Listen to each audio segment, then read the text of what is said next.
MBC 라디오 95.9 MBC 라디오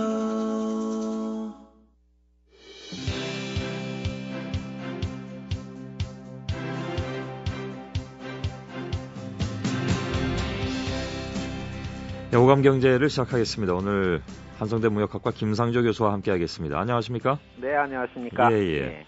자, 어제 진행된 경제복지 일자리 분야 대선 후보 텔레비전 토론, 뭐 뜨거운 쟁점이 많았습니다. 관심도 많이 쏠렸고요. 일단 네. 총평을 하신다면 어떻습니까? 예, 뭐 이번 대선에서 경제 민주화와 복지 국가가 이른바 이제 시대 정신으로 부상을 했고요. 예. 모든 대선 후보들이 이제 이것을 강력하게 추진하겠다는 이제 공약을 내놓고 있는 상황이기 때문에 어제 이제 경제 분야 토론에 대해서 많은 관심을 모았었는데 뭐 예상을 했지만 워낙 이제 토론 시간이 짧고 토론 형식이 제약적이다 보니까 예.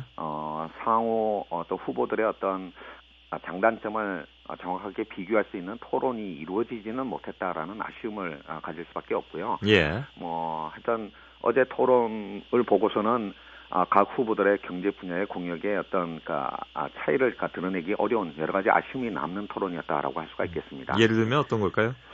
예. 뭐 다른 토론도 마찬가지겠지만 특히 이제 경제 분야의 토론을 하기 위해서는 사용하는 어떤 용어나 통계 숫자에 대해서 엄밀한 어떤 정의가 필요한데요. 예.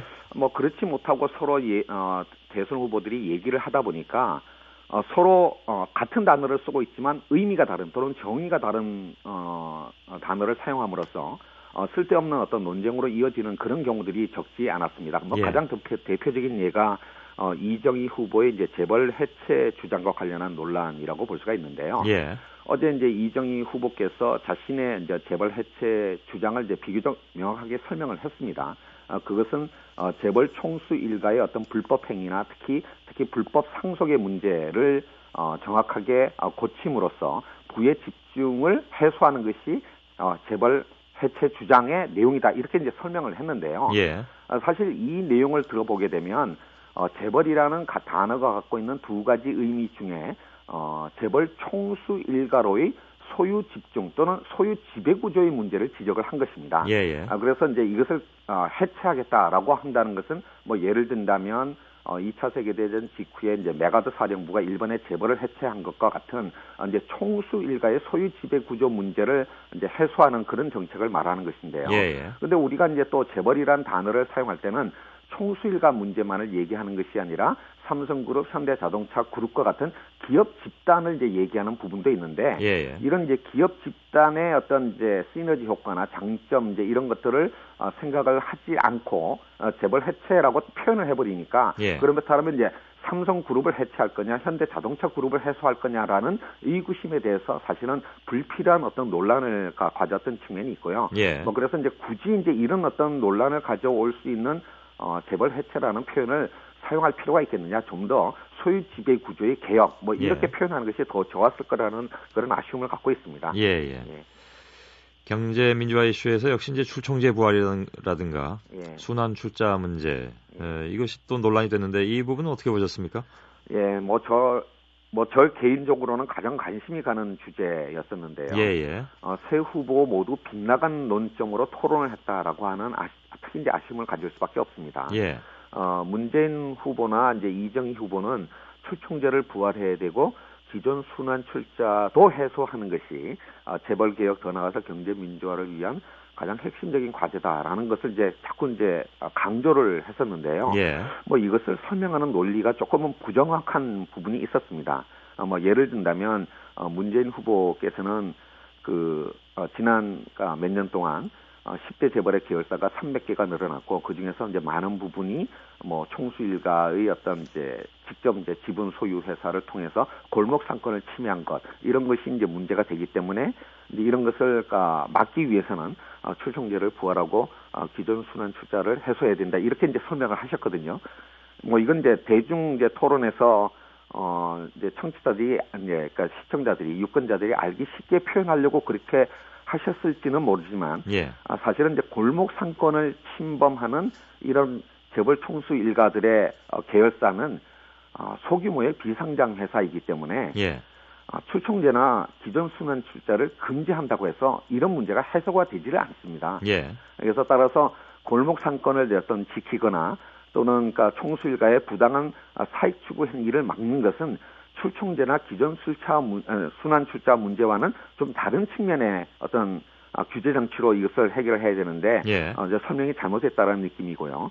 그리고 이제 이것에 대해서 반박을 하는 박근혜 후보의 경우에는 완전히 판에 박힌 재계의 논리를 반복했습니다. 예. 뭐 예를 들면 재벌을 이렇게 규제를 하다 보면 기업가 정신이 약해지고 투자가 이루어지지 않기 때문에 일자리가 줄어든다. 뭐 이거는 전형적인 어떤 이제 정경련식의 이제 낙수 효과에 의존한 그런 어떤 설명인데요. 예.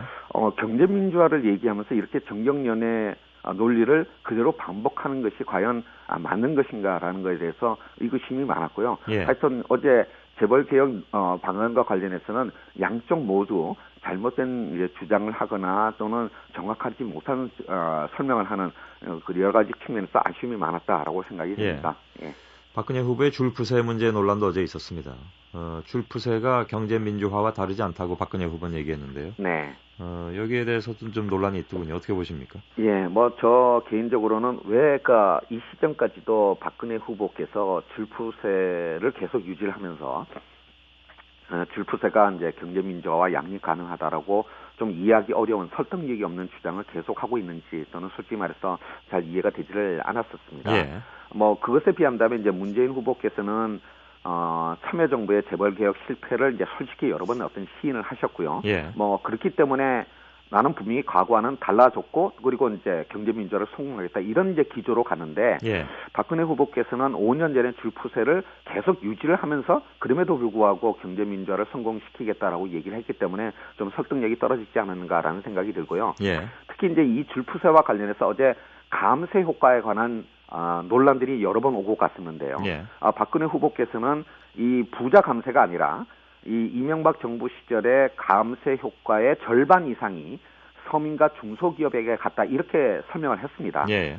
통계적으로 보면 이 설명이 틀린 것은 아닙니다. 무슨 얘기냐면 이게 기재부에서 나온 자료인데요. 예. 예를 들면 이제 그러니까 소득세의 경우에는 평균 임금의 50% 미만을 저소득층, 50에서 150을 중산층, 그다음에 150% 이상을 이제 부자, 그러니까 고소득층 이렇게 얘기를 하는데, 예. 150% 이상한테 간 어떤 감소 효과가 그 밑에 간 감소 효과가 반반 정도다. 이 말은 맞는데 문제는 뭐냐면 150% 이상인 부자의 비중이 15%밖에 안 됩니다. 그러니까 예. 전체 소득세를 내는 사람의 10% 남짓한테 전체 소득세 감면에 50%가 갔기 때문에 예. 바로 이제 이런 걸 두고 이제 부자 감세라고 하는데 단순히 비중만을 가지고 반반으로 얘기를 했다라는 거 하는 거고요. 문제고요. 예. 그다음에 특히 이제 대기업 중소기업의 문제의 경우에는 예컨대 300인 이상의 대기업의 경우에 그러니까 이 법인세 감면 효과가 반이 같다라고 한다면 예. 근데 사실은 300인 이상의 대기업은 전체 숫자로는 1%도 안 되거든요. 예. 1%도 안 되는 대기업에 특히 그중에서는 삼성전자나 현대자동차와 같은 그런 거대 기업이 거의 독식을 하고 있는데 이렇게 소수의 기업에게 법인세 감면에 절반이 갔다라고 한다면 이거야말로 이제 문제가 되는데 이것을 단순히 박근혜 후보는 계속 반반이라고 얘기를 하면서 예. 뭐 이런 줄푸세 정책이 문제가 없다. 경제 민주화와 양립 가능하다라고 주장하시는 것은 대단히 어떤 설득력이 떨어지는 부분이 아니었는가라고 생각을 예. 합니다. 어제 토론에서 빠진 부분이 있다면 뭐가 있을까요? 예, 사실 어제 그 경제 분야 토론의 이제 네 가지 주제가 경기 침체에 관한 대책이고 그다음에 경제 민주화, 일자리, 복지 이제 이렇게 네 가지 주제를 가지고 이제 토론을 했었는데요. 예. 이 네 가지 주제를 관통하는 가장 핵심적인 과제가 바로 중소기업 발전 문제입니다. 예. 이제 중소기업이 제대로 발전을 해야지 내수도 회복되고 그다음에 일자리도 늘어나고 그다음에 이제 복지를 위한 어떤 재정 상태도 마련할 수 있는 그걸 통해서 이제 총체적으로 경제 민주화를 위한 양극 해소의 출발점이 이제 중소기업의 발전이라고 할 수가 있겠는데요.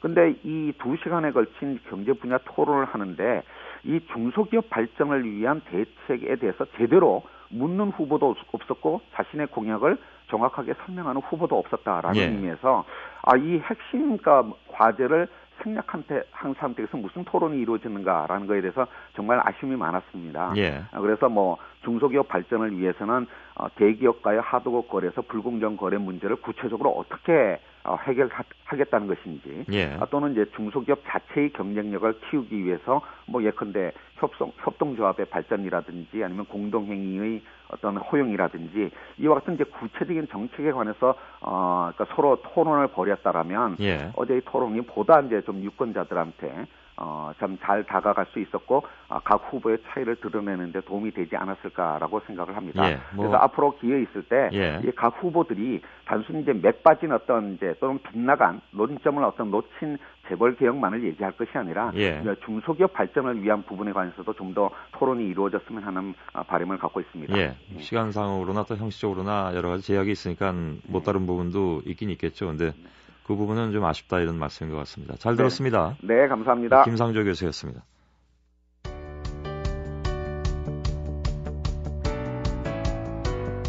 손석희의 시선집중. 잠시 후 차병석 기자의 뉴스 브리핑이 이어집니다.